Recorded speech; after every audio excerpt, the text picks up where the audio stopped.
Ayan. Nakasalampak tayo dito sa may buhanginan. Ayan. So again, nandito po tayo sa may San Fabian Beach Resort, umaga. And I think it's around 7 a.m. Saturday, January 17. So kagabi, bumiyahe tayo dito. Actually, umalis ako doon sa Cavite na mga around siguro pagpalagay mo na 5:45. So usually ayaw ko talaga bumiyahe ng ng gabi kasi nga parang feeling ko nasisilaw ko sa mga ilaw-ilaw ng mga sasakyan na kakasalubong natin. But when I experience na magbiyahe ng gabi, mas okay pala magbiyahe ng gabi kaysa sa umaga kasi as we all know, kapag motor ay siyempre prone tayo sa sikat ng araw. So parang bukod sa mainit ay nakakaitim ng balat. So ayun, at saka siyempre may hypertension tayo kaya iwas-iwas muna tayo sa mainit.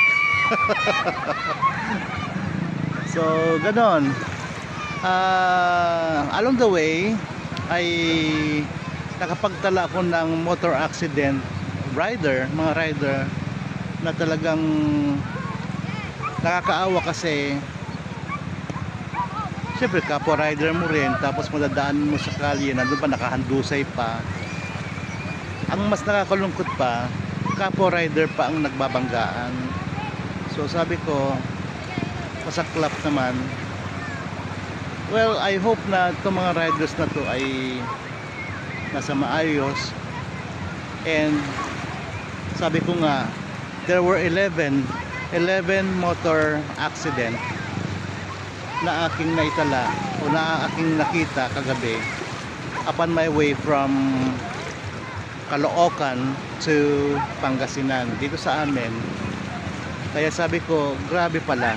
So kung gabi-gabi may ganong karaming motor accident mga rider, how much more kapag isang taon kung bibilangin mo, so ganun karami pala ang na-accident yung mga riders. So sa aking mga kapwa riders, lagi pong mag-iingat, lalo na yung mga pamangkin kong mga riders dyan, mag-iingat po tayo lagi. So ayan na ho yung ating mga fishermen. Ayan, so nakikita nyo yung mga fish net, alam hindi pala kung anong tawag dyan. Ayan, so